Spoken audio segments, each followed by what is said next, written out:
Now, so today, the 23rd of September 2024, Yes. and I'm here with Maura Maher, one of the trailblazers of Clonoulty, Camogie. And Maura, a lot of people might be asking why you are standing in the middle of a field here in Laffana. Laffana. So you might tell us Belonged to why Larry we're here. Mahoney. Yeah. Yeah. Well, what happened was that we were up in the hurling field in Clonoulty, and Father was the president. Father Cooney was our president then, and he didn't like the way the women were dressed, like, not like they are now, and they have everything. And but Larry Mahoney then, we had no field, and Larry Mahoney then came down here with us, and he allowed us to play if the field was all right, which was wonderful because we used to come down here training, and we played casual down here as well. There was a bit of a row down at one of the goals down the far end of the field there, and we one of the Joe Gould was at this end and Tommy was at that end, and Joe saw Tommy getting into a row below at the goals down there, the casual goals, and he he got up Joe got up in his bicycle from this side, and he cycled down, and we were still playing because the referee, poor Willie the Mason in Ballock, was the referee that day.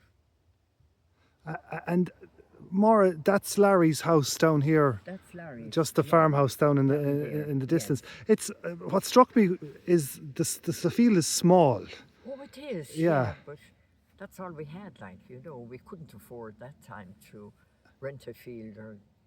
Yeah. So. And you were telling me beforehand that he always kept it in good order for you. He did. Yeah. Larry did. Yeah. Yeah. So so Clonoulty Camogie team affiliated in 61, 62 and 63. Yes. And I mentioned that you were one of several trailblazers who played with the local team for a couple of years. Oh, I did, yeah. yes. Who else played with you, Maura? Until I broke up. And Ryan Ballymore, and Tom Ryan's sister, and Sheila Kendi, and Mary, they played as well with us.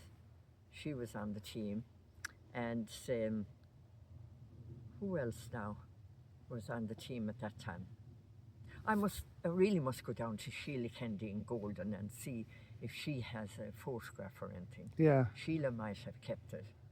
Yeah, and so you'd goals. There was goal up here at this ditch, and then at the far side as well. Yes. And the spectators then would have maybe lined up here along the back entrance to Mahoney's. Yes. Yeah. Yes. So just I suppose to give.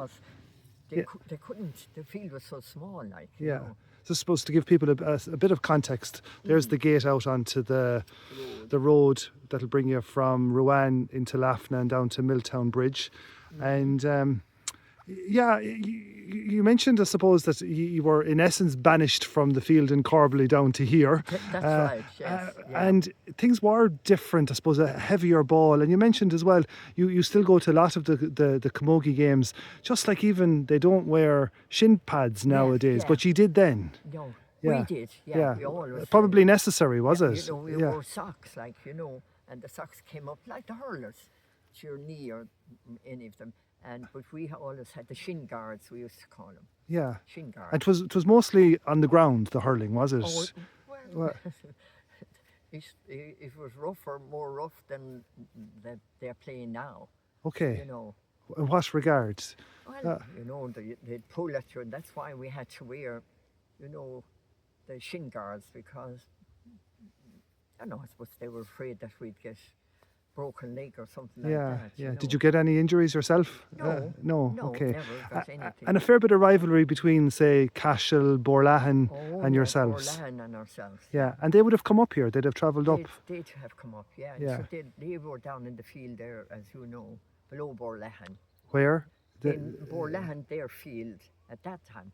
When you go through Borlahan, if you're going into Thurles, yes, you turn up to the right. Okay. And the field was there on your left. Okay, and how would you have got down? Cycle down? Cycling. Okay. Cycling. Yeah. So the the parish team here, in essence, disbanded in 63, 64. But your camogie career didn't finish there. No, I was with the Ballingarry. St. Patrick's. St. Patrick's. Yeah. Up around Glengool, Gortnahoo side. Glengool, yeah. Yeah. And you had some success. I know you're being modest now, but you did. Yeah. I had, yeah. I was, I mean, there isn't many people at the moment, or back then, or even at the moment, we played above in Belfast, in the field there, the big field there. This was the All-Ireland Club Championship. Yes, that was the club championship. Yeah. You won, was it 2 club championships? We won 2 clubs, yeah. Yeah. And would you mind telling us the story of how, because I was curious when I first read about it, how you ended up playing in that side of the county? You see, they used to come up playing against us, you know, and then when we broke up, the man that was running the team in Ballingarry, and he came up to me and he asked my mother to know could I go down and play with them. I was supposed to be a good back woman anyway, but anyway, Mum said no, but sure, how is she going to get down? He collected me all the time. Yeah. I can't think of his name now. He had do you remember the chipboard? He had a factory down there in Ballingarry. Okay, so he'd actually come up for training sessions and for games and collect you in a motor car. Yes. Yeah. He had a motor car. Yeah. You weren't in the back of a bike. No. No, he'd come up and collect me and bring me down. They were lovely now. Yeah. And you played for Tipperary. I did, yeah. Yeah. For Tipperary, yeah. Which we never won in All-Ireland. That's when, you know, we won Munster finals and that, but we never won. Yeah, but certainly an honour to play. And you see, because there was no camogie then, in essence, from the early 60s up until the late 90s in the parish. No. So they had a great camogie. My mother used to play camogie down in Armagh. Yes. They were known as what? Was it Shore Rangers or no? They had, you know, to Borlahan and Ardmail. No. Oh God. She would have played in the 1930s, would it? Yeah. Okay. And your mum was one of the founding members of the club in the early 60s. Oh, she was. Yeah. And you mentioned Willie the Mason. Yeah. And he was very, very good now. Okay. Yeah. Willie was very, very kind, and you know he used to look after us, in other words. And I remember one night then we had a dance there, and the feathered team was up here, and we had a dance, and up in the what you call it? Community centre. Clonoulty, up in their dressing rooms. Yes. You know, dressing rooms. A dance in the dress. Oh yes, yeah. And we had one up there, and they were going in one door and out the other door. In one door and out the other door. There's so many people turned up to it. And, sure, Father Coney went crazy. When he saw the crowds that we were getting, and he might be running something up there, and, you know, but the feathers were very good. They had a lovely team too. Were they St. Rita's or something? Yes, was the name? Yeah. Okay. And they were down here as well. Yeah. They were down here. And when I was last talking to you, Maura, you mentioned that you thought you still had the outfit or the rig out that you wore, but we may get it at some stage. At some stage, yeah. Some stage. I'd love to get it now, and I know it was in even in that press in the outside the shed. In a wardrobe that we took out of the house ourselves and put it out there, and it was in that, and it was only very lately that I gave it away. Yeah. I said, what am I doing? And so, you know, you attend a lot of the games now. I often see you at the camogie games as well as the hurling games, and obviously, as I'm speaking to you, we think of your brother Philip as well, who was such an amazing clubman and person.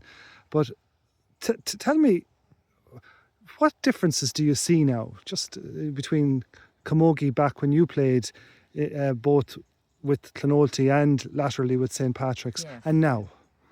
And now, well, it's not as rough. Hmm. You know, it isn't as rough at all. And I don't think there was any yellow cards or anything like that. You know, if somebody knocked out somebody or something. I don't think there was any yellow cards at that time. Was there for the GA even? Yeah, I don't know. Yeah. And the Just wondering. the type of say the hurley and the schlitter that you had was heavier, I assume, than it would be now. The ball that you played with. Oh, that would be lighter than what the GA would be playing. Well, I don't know whether It was heavier then than it would be now. Let's say. Oh, Yeah. yes, Okay. yeah. Yeah. Much lighter. And did you break much ash along the way? We did. Yeah. Yeah. Yeah. We did. Yeah. But we were always supplied with the hurleys. Oh. Yeah, Okay. We Yeah. did, yeah. So you broke one. You got one. You got one. Yeah. Yeah. Okay. And then there was a hoop on it. Yes. You know, the hoops on the hurleys, which were there, and they were dangerous, I suppose. Mm-hmm. You know, but Yeah. now they have the hoops and they. Yeah, well, what strikes me, I suppose, Maura, just look, it's kind of maybe hard for people to get a sense of it, but it's very short, like the pitch. So, you know, a goalkeeper, a modern day goalkeeper would drive the ball from one ditch to the end and some. And so, yeah. and you know, yeah. Well, here's where we were anyway. Yeah. And this is the field. What kind of, as you stand in the field, Maura, what kind of memories does it bring back for you? At that one especially, you know, because it's unreal. Which one? The one with the two goals. The two goals, yeah. And we were playing. So was it Joe or Tommy cycled down the middle? Tommy was down there, and Joe cycled from here down across the field. Yeah. And but you continued on. Well, we continued on. Yeah. If Maura Maher was commentating, he'd said there's a bike in the field. Maybe it was that we'd say they disallowed the goal for us down there, and Tommy must have tried to say that it was a goal, and they were trying to disallow it, and whoever was standing with him from Cashel. And Tommy was at one side, you know, the goal. Yeah. And so the colours you wore, it was green you wore? Well, yeah, green and yeah, and Cashel would have been red back red, then, would they? Were red, yeah. Yeah, okay. Yeah. So that's it, Maura. Thank you very much for your time. Well, thank you very much for thinking about me and to come down here.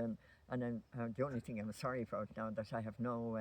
that I did away with the uniform. Yeah. You know, No, but look, it's a field. Since I learned that you played Camogie here, I passed this road every day. Oh, you did? And you know, just to get a sense of what went on and the history of it. Now it's just a farmer's field in essence. Yeah. And as I talk to you, we can hear the train, the Cork-Dublin train passing and it's September, as I said, 23rd, 2024, and please God, Maura, we'll see you at many more games, hurling and Camogie in the future. Yeah. Okay. Yeah. Thank you. Yeah. Thank you very much.